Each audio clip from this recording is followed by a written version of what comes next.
Baik, saudara-saudara, kita tundukkan kepala, kita berdoa. Bapa dalam kerajaan surga, kami bersyukur di pagi hari ini ya Tuhan, kami boleh datang duduk diam dalam hadirat Tuhan, dan kami akan bersama-sama mendengar apa yang Tuhan mau katakan di dalam hidup kami. Berbicaralah ya Tuhan, nyatakan firman-Mu, nyatakan isi hati-Mu, berikan kami petunjuk daripada kebenaran firman-Mu, bagaimana kami menjalani hidup di tengah-tengah dunia ini. Dan Allah Roh Kudus, bekerjalah dalam hati setiap kami, biar kebenaran firman Tuhan mengubahkan akan kehidupan kami, untuk kami boleh semakin hari semakin serupa dengan Tuhan Yesus Kristus. Tolong hamba-Mu di dalam memberitakan kebenaran firman-Mu, biar hanya kuat kuasa Roh Kudus yang menyertai memimpin hamba-Mu dalam berbicara menyampaikan kebenaran firman-Mu. Menyerahkan juga telinga setiap kami untuk kami boleh mendengar dari iman yang timbul daripada pendengaran, boleh bertumbuh di dalam kehidupan kami ya Tuhan. Menyerahkan waktu pemberitaan firman Tuhan hanya di dalam nama Tuhan Yesus Kristus. Amin. Amin. Baik saudara-saudara, selamat pagi. Bersyukur saudara-saudara pagi hari ini kita boleh bersama-sama datang di dalam rumah Tuhan di tempat ini. Dan saya percaya saudara-saudara dalam keadaan yang baik-baik, dalam keadaan yang sehat-sehat, dan kita boleh bersama-sama beribadah di dalam rumah Tuhan di tempat ini. Saudara-saudara, hari ini kita akan merenungkan satu bagian firman Tuhan dengan tema lihat selumbarmu.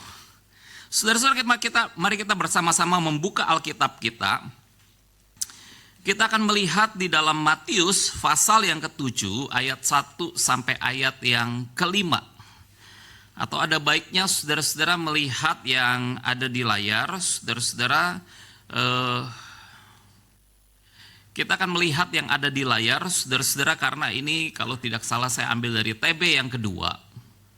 Jadi ada beberapa kata yang berbeda antara yang ada di TB dan TB2. Jadi saudara-saudara bisa melihat layar, saudara-saudara, kita akan membaca bagian firman Tuhan ini bergantian. Saudara ayat yang ke-1, saya ayat yang kedua, dan terus kita bergantian sampai ayat yang ke-5. Matius pasal 7 ayat 1 sampai ayat yang 5. Mulai daripada saudara 1, 2, 3. Karena dengan penghakiman yang kamu pakai untuk menghakimi, kamu akan dihakimi, dan ukuran yang kamu pakai untuk mengukur akan diukurkan kepadamu.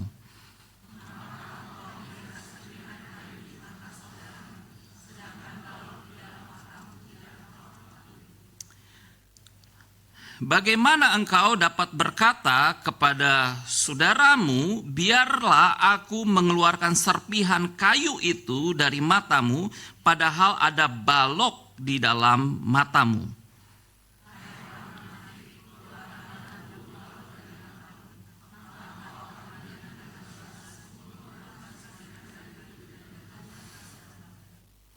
Saudara-saudara, sepanjang bulan Mei, saudara-saudara, kita merenungkan tema-tema tentang khotbah di bukit. Mulai daripada minggu pertama kita berbicara tentang tempat yang tersembunyi, dan kemudian di minggu kedua tentang warisan, dan minggu ketiga tentang Bapa Surgawi yang mencukupi, dan hari ini kita melihat dari Matius pasal yang ke-7 tentang lihat selumbarmu. Saudara-saudara, dalam sebuah tafsiran yang saya baca, saudara-saudara, di dalam khotbah di bukit, saudara-saudara, Yesus menekankan tema-tema yang berkaitan tentang kesalehan di dalam batin kita, kesalehan di dalam hati kita. Pada waktu kita berdoa, Yesus ingin untuk kita berdoa di tempat tersembunyi, bukan untuk dilihat oleh banyak orang. Yesus menekankan tentang kesalehan di dalam hati. Bagaimana kita memberi, bagaimana kita mempunyai harta benda. Yesus menekankan tentang prinsip-prinsip yang harus kita miliki di dalam hati kita. Dan sekarang saudara-saudara, di dalam pasal yang ke-7, Yesus beralih daripada prinsip hati. Yesus ingin menekankan tentang bagaimana cara kita berpikir dan cara kita memperlakukan orang lain. Saudara-saudara, berkaitan dengan tema kita hari ini, lihat selumbarmu. Coba kita bayangkan peristiwa ini. Seorang laki-laki, saudara-saudara, dia adalah seorang yang dikenal sebagai seorang yang saleh di dalam gereja. Dia sudah mempunyai seorang istri dan mempunyai 2 orang anak. Dia terlibat aktif di dalam pelayanan gereja dan dia dikenal sebagai seorang yang saleh. Tapi satu malam, saudara-saudara, mobil yang dia tumpangi, dia bersama dengan seorang wanita yang lain yang bukan istrinya. Well, coba saudara bayangkan. Kalau saudara melihat laki-laki ini bersama dengan seorang wanita yang lain, apa yang ada di dalam bayangan saudara? Atau apa yang saudara pikirkan daripada peristiwa ini? Apa saudara-saudara? Kita bilang begini, wah, jangan-jangan dia selingkuh. Betul saudara-saudara? Jangan-jangan dia selingkuh. Atau saudara-saudara kita bisa bilang, mungkin dia cuman temannya, teman tapi mesra, saudara-saudara. Kita bisa bilang begitu. Mungkin temannya, teman tapi mesra. Tetapi saudara-saudara coba bayangkan, kalau perempuan yang bersama dengan seorang laki-laki yang saleh di dalam gereja itu, ternyata dia adalah saudari perempuannya.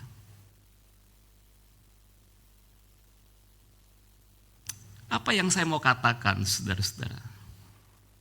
Kita semua memiliki pergumulan dengan dosa menghakimi.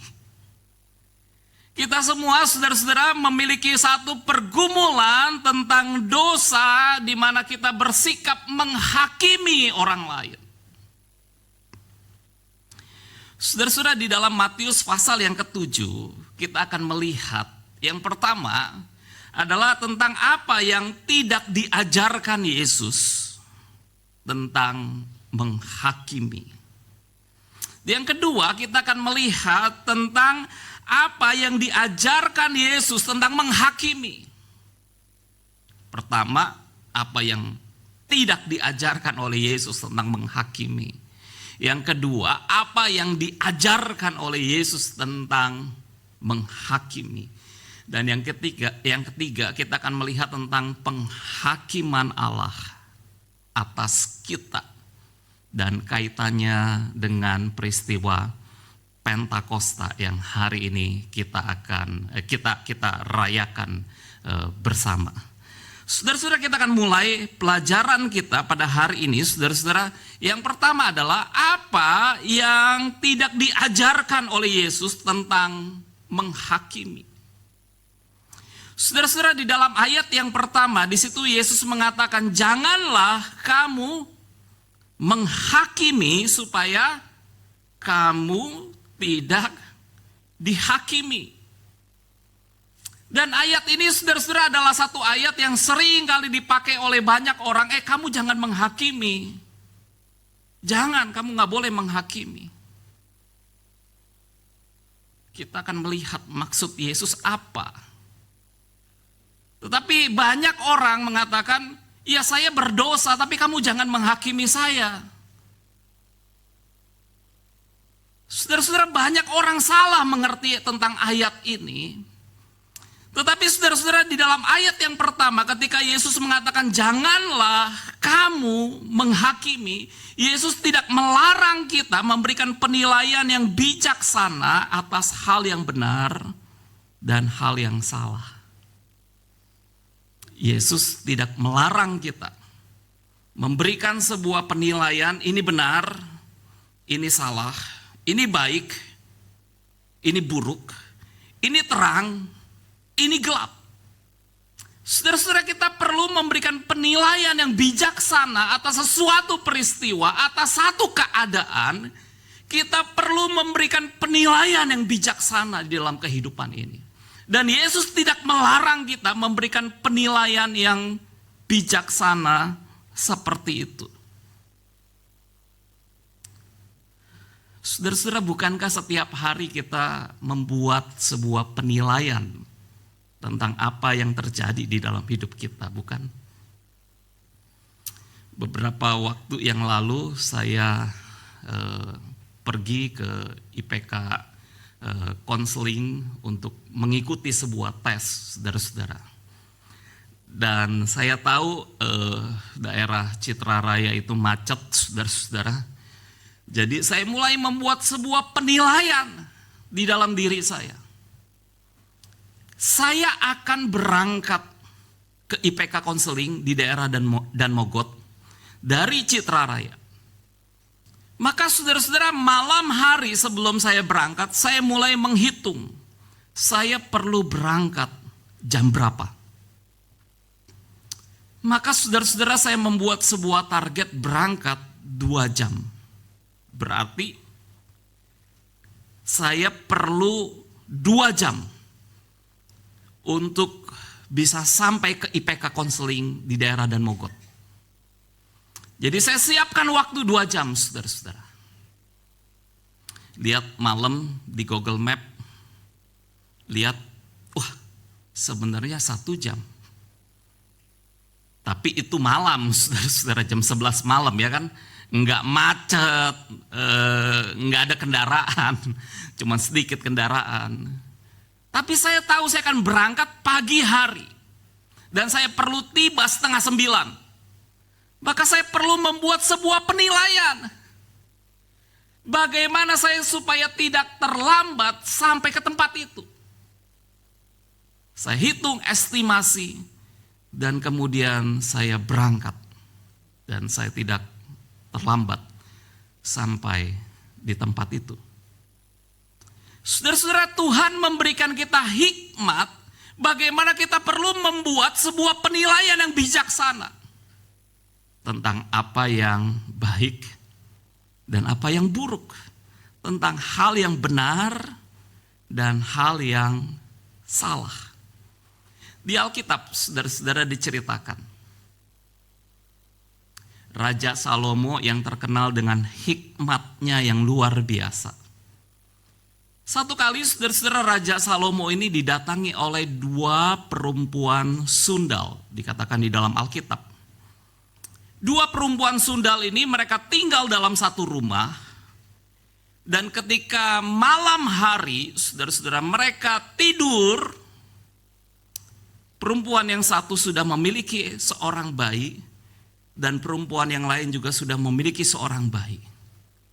Tetapi ketika malam hari tidur, perempuan yang satu ini dia menggulingkan badannya, menindih bayi yang ada di sebelahnya, dan kemudian bayi itu meninggal.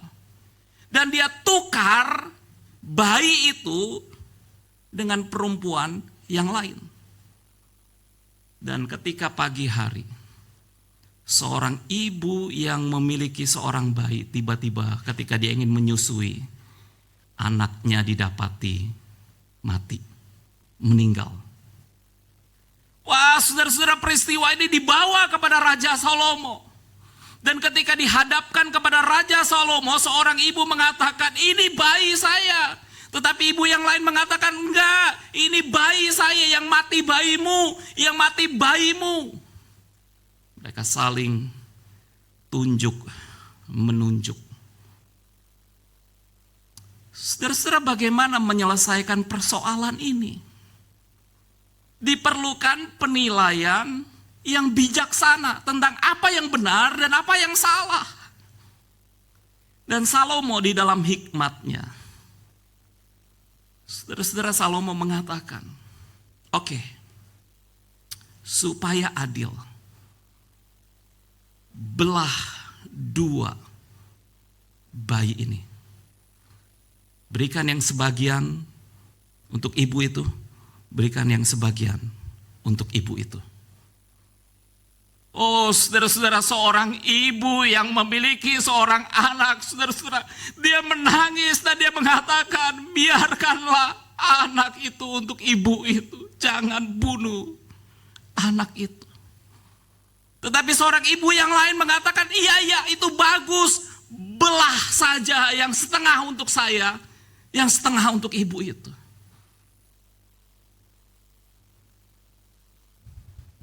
Dan Salomo di dalam hikmatnya mengatakan, berikan bayi itu untuk ibu yang menangis. Karena seorang ibu tidak akan rela untuk melihat anaknya mati, dipenggal, dibelah dua. Saudara-saudara, kita melihat dari Alkitab bahwa ketika Yesus mengatakan jangan kamu menghakimi, Yesus tidak melarang kita memberikan penilaian tentang apa yang baik dan apa yang buruk, tentang apa yang benar dan apa yang salah. Yesus tidak melarang kita untuk memberikan penilaian, ini hal yang berdosa, ini hal yang tidak berdosa. Ini hal yang terang, ini hal yang gelap. Yesus tidak melarang kita memberikan penilaian yang bijaksana. Saudara-saudara, kita akan masuk kepada bagian yang kedua. Apa yang Yesus ajarkan tentang menghakimi? Saudara-saudara, apa sih yang Yesus katakan ketika dia katakan janganlah kamu menghakimi? Maksudnya apa ketika Yesus mengatakan kalimat ini? Jangan kamu menghakimi.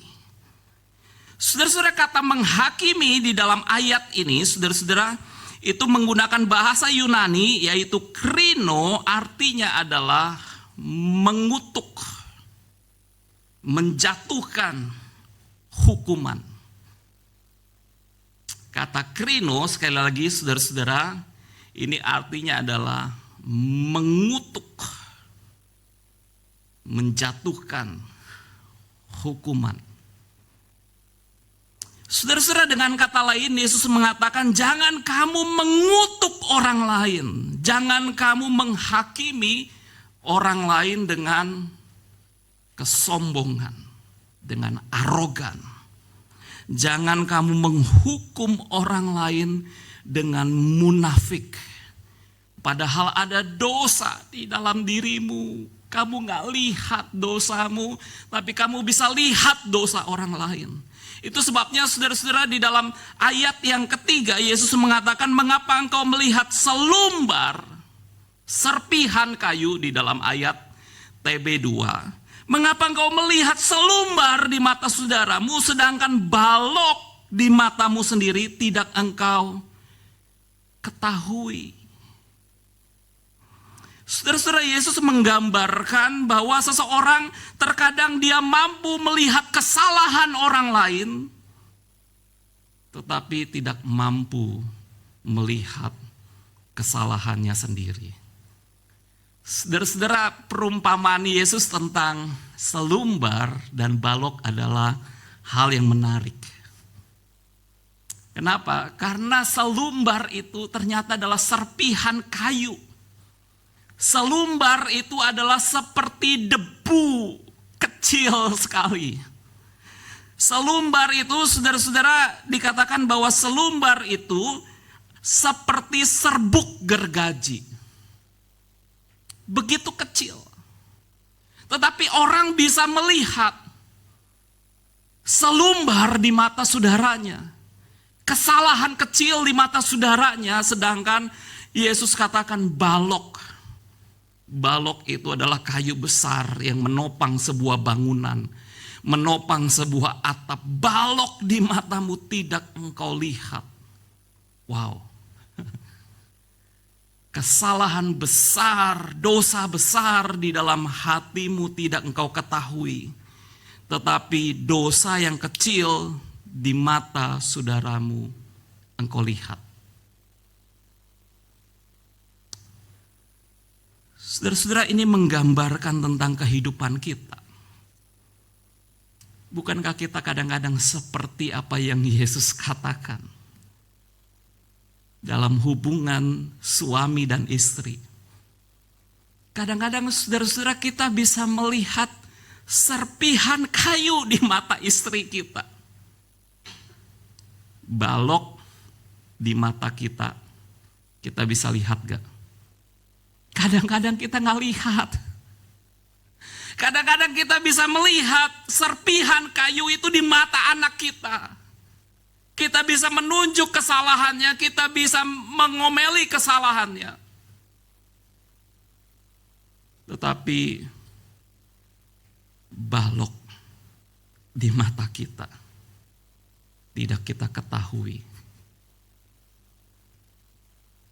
Saya nonton YouTube, saudara-saudara, seorang anak di mobil bersama dengan mamanya diomelin.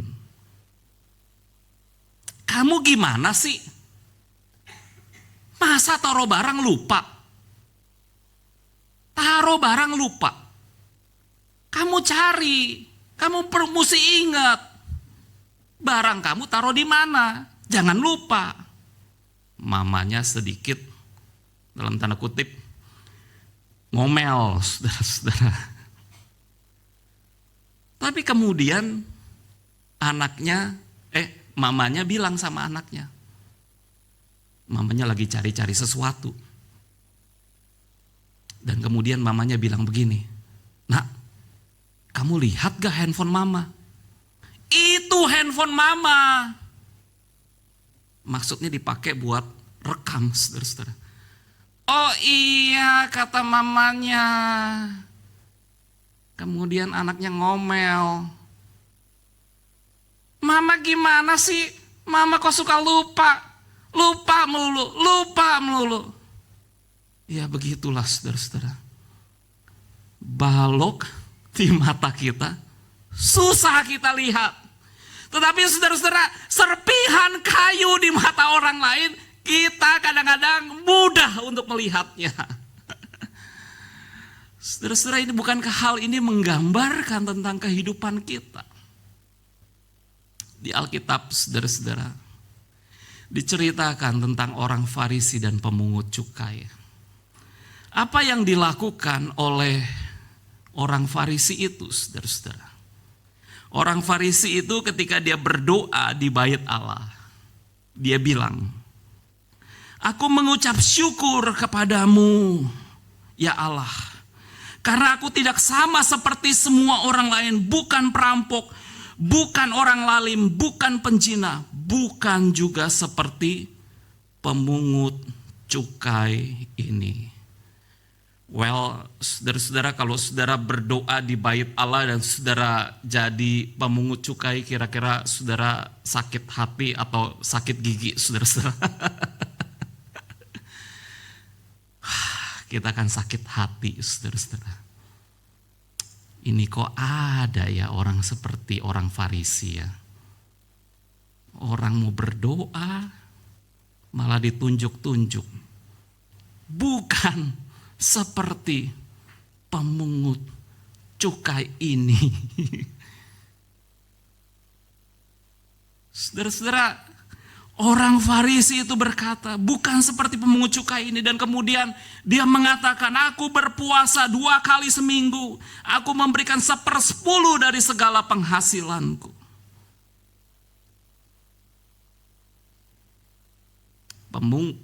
Orang Farisi ini, dia bisa melihat selumbar di mata pemungut cukai itu. Tetapi balok di matanya, dia tidak melihat. Dia tidak melihat hatinya yang munafik. Dia tidak melihat hatinya yang penuh dengan keserakahan. Dia tidak melihat hatinya yang penuh dengan kesombongan. Itu sebabnya saudara-saudara, ketika pemungut cukai ini, dia berdoa di bait Allah. Dikatakan pemungut cukai ini berdiri jauh-jauh. Dia memukul dadanya. Dia berkata, kasihanilah aku ya Tuhan. Aku orang berdosa.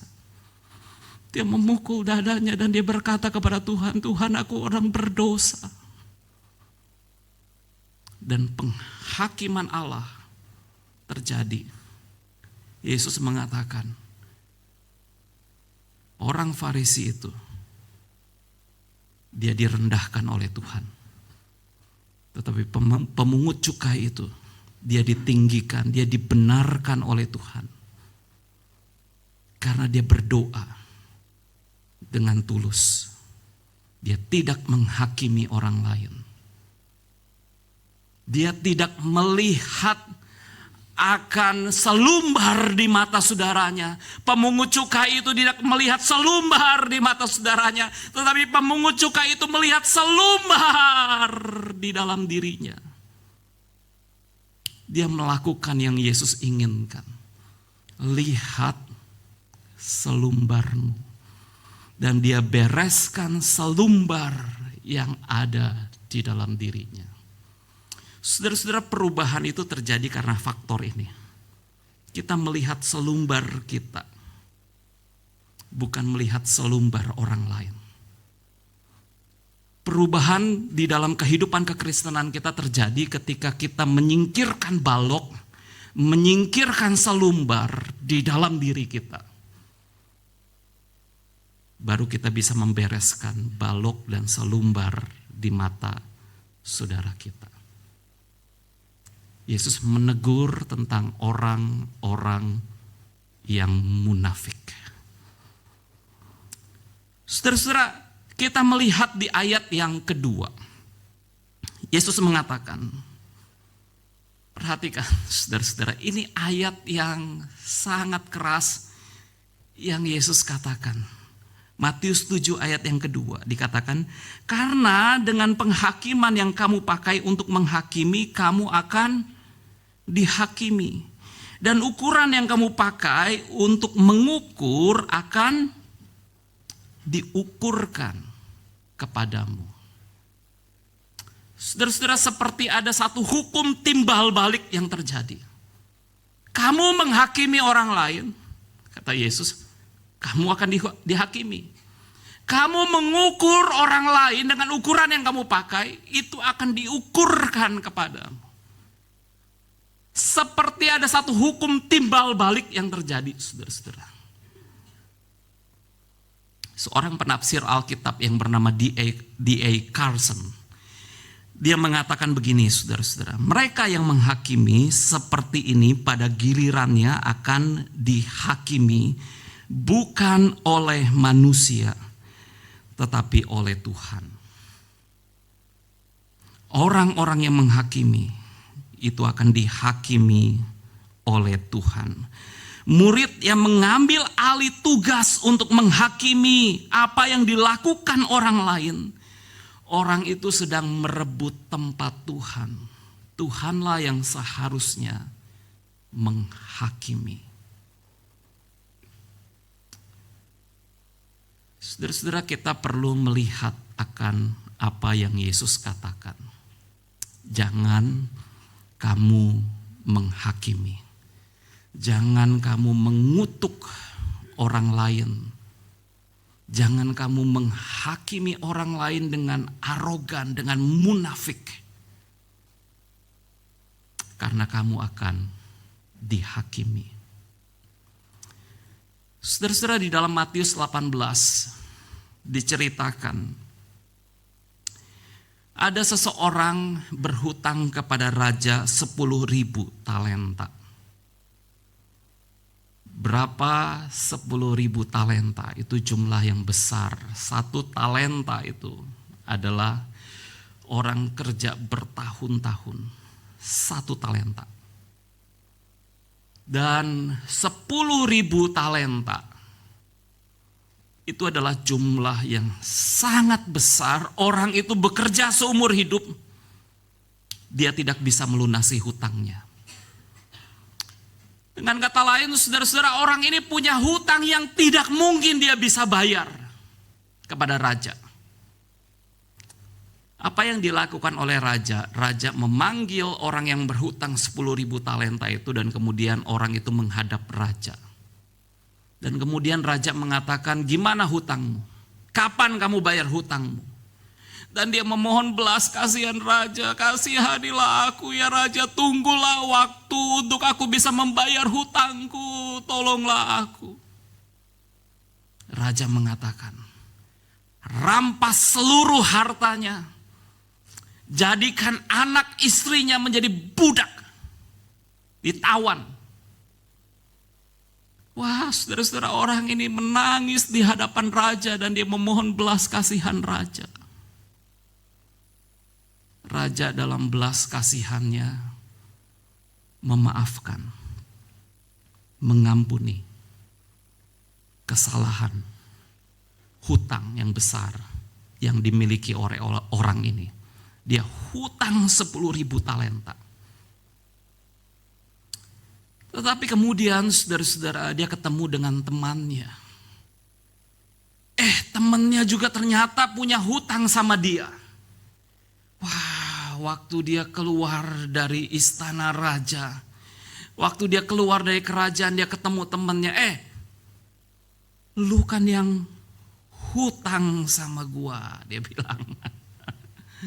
Dia bilang, ayo bayar. Dia bilang. Temannya bilang, bos, sorry bos. Duitku lagi gak ada. Lagi paceklik. Lagi kantong kering, kanker. Kantong kering, saudara-saudara. Hutang temannya hanya 100 dinar. Upah seorang yang hanya beberapa hari bisa bekerja untuk bisa melunasi hutangnya. Tetapi saudara-saudara, apa yang dilakukan oleh orang ini? Waktu temannya berhutang hanya 100 dinar. Yang dia lakukan adalah dia cekek temannya, saudara-saudara. Bayar. Bilang bayar. Wah, sadis sekali. Saudara-saudara, orang-orang lain, teman-temannya yang lain yang melihat peristiwa itu, melaporkan kepada raja.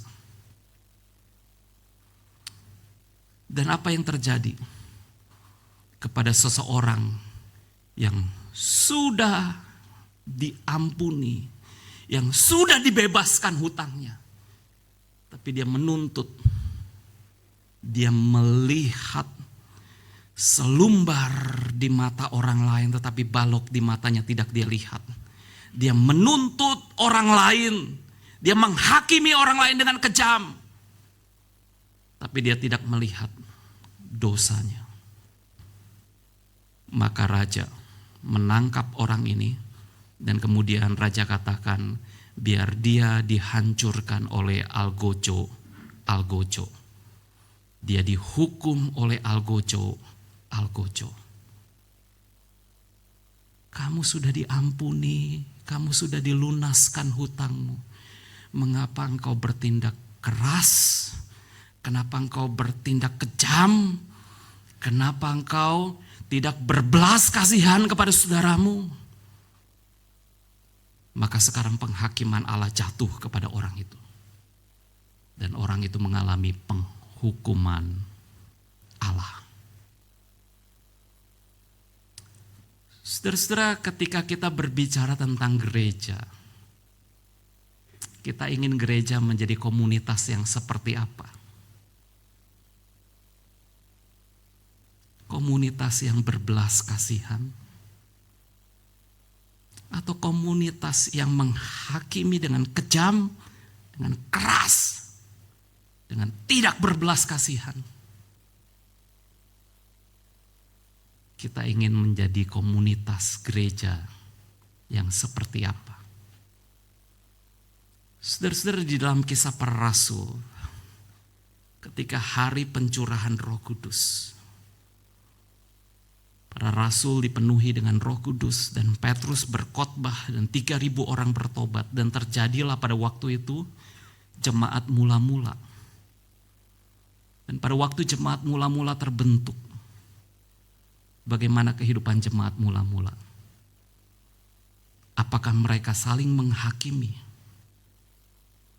Apakah mereka selalu melihat selumbar di mata saudaranya dan balok di matanya tidak mereka lihat? Alkitab katakan di dalam Kisah Rasul pasal yang kedua, saudara-saudara, jemaat mula-mula mereka hidup sehati. Mereka bertekun dalam pengajaran rasul-rasul. Mereka bertekun dalam persekutuan. Mereka hidup dalam persekutuan yang akrab satu dengan yang lain. Mereka tidak saling menghakimi satu dengan yang lain.